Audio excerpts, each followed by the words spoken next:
You love her voice, you love her looks. What Melissa loves are comic books.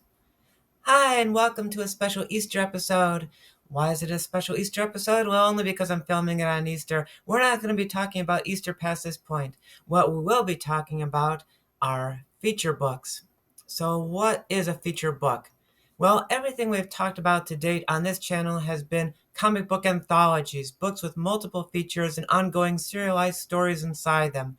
No one seemed to think that a single comic book character, even the most popular comic strip characters of the day, could sell an entire comic book all by themselves.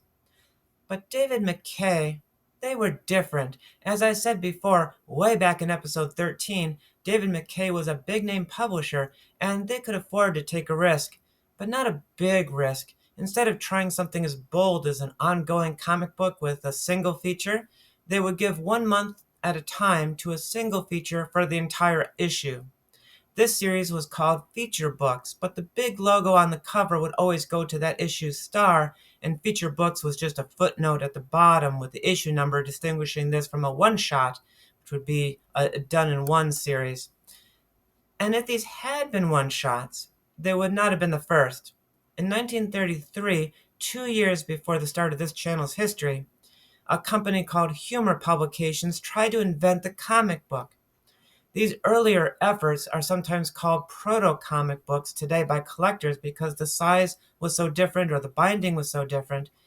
Before Humor folded, they had created 3 one-shot proto-comic books, the first being a collection of Dan Dunn strips before Dan Dunn even went into newspaper syndication.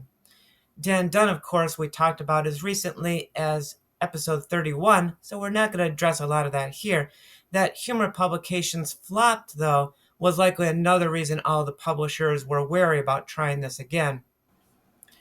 Their first choice for a feature book might seem like an odd one to you, as it was Zane Grey's King of the Royal Mounted. If you don't recognize that as a comic strip, you're not alone. The strip ran from 1935 to 1954, a respectable run, but it's never been reprinted since 1958. Zane Grey was a big-name writer back in the 1930s, and the King Feature Syndicate surely was banking on name recognition. It also crossed out of its own media into film, with the feature film and 2 serials. But David McKay seemed unimpressed, as they never gave King of the Royal Mounted another feature book issue. In fact, Dave King, our semi-famous Mountie, would never headline a comic book again until Dell gives him another chance in 1952. The second feature book features Popeye, and this choice made a lot of sense, with Popeye being the most popular King feature character David McKay had licensed.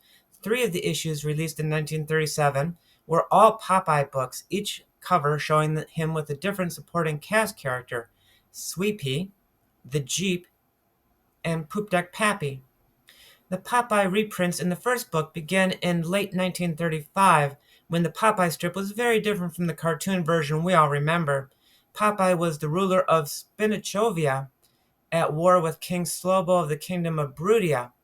Sweepy appears in that story, but so do a lot of other characters, and the story isn't primarily about Sweepy.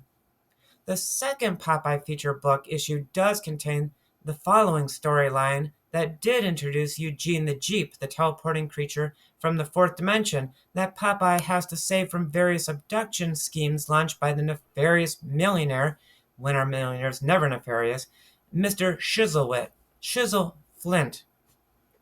2 issues later would be the third Popeye feature book of 1937, reprinting the next storyline in sequence, the one that did indeed introduce Popeye's long-lost father, Poop Deck Pappy.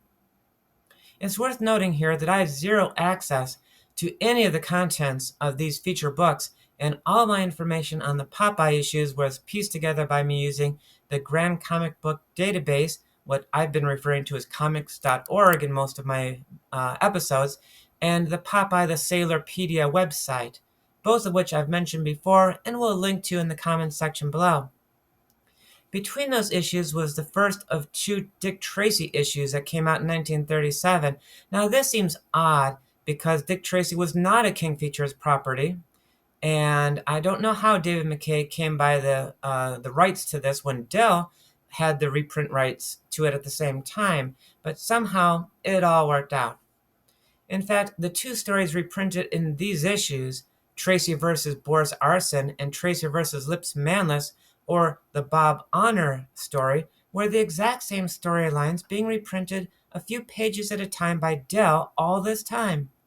The Bob Honor story I talked about at length in episode 39. So, again, we're not going to cover that here. Instead of having a set number of pages, each of the feature books was however long it needed to be to contain the whole storyline, making these early prototypes of the graphic novel. The first Dick Tracy issue was a whopping 95 pages of story. Rounding out 1937, there was a Little Orphan Annie issue, again being reprinted by Dell and David McKay at the same time. This would have been easier for me to report on a few years back when it was widely believed that Little Orphan Annie had fallen into the public domain, but Tribune Media Services has since asserted none of it is in the public domain so aggressively that hardly any strips can be found online these days. If David McKay was reprinting the same Little Orphan Annie stories that Dell was reprinting, then this would be when Annie befriended Eli Eon, the eccentric scientist who invented Eonite, the cheap, easy-to-produce, indestructible material that never revolutionized anything past the storyline that it was introduced in. The last issue from 1937, feature books number 8, featured Secret Agent X9, another King Features property. Given that Secret Agent X9 was a newspaper strip that lasted from 1935 to 1996 and spawned 2 movie serials in 1937 and 1945, I'm as shocked as you are that this strip stayed off of my radar until basically this moment. And this strip had some pedigree. It was written during its first year by Dashiell Hammett. Yes, that Dashiell Hammett, the guy that gave us The Maltese Falcon. For over a year, X9's art was initially done by Alex Raymond of Flash Gordon fame, and for about 7 months, X9 was written by Leslie Charteris, writer of The Saint. It was likely one of these stories that was reprinted in this issue. The Hammett-Raymond stories were reprinted by IDW back in 2015, so it's possible to find this and read it, just like IDW did with Dick Tracy and Little Orphan Annie, and Fantagraphics did with Popeye. Next, the trick is affording those because they are pricey on eBay. Your best bet may be interlibrary loan from your local library, so good luck with that, and happy Easter, and I'll see you next time. Bye-bye!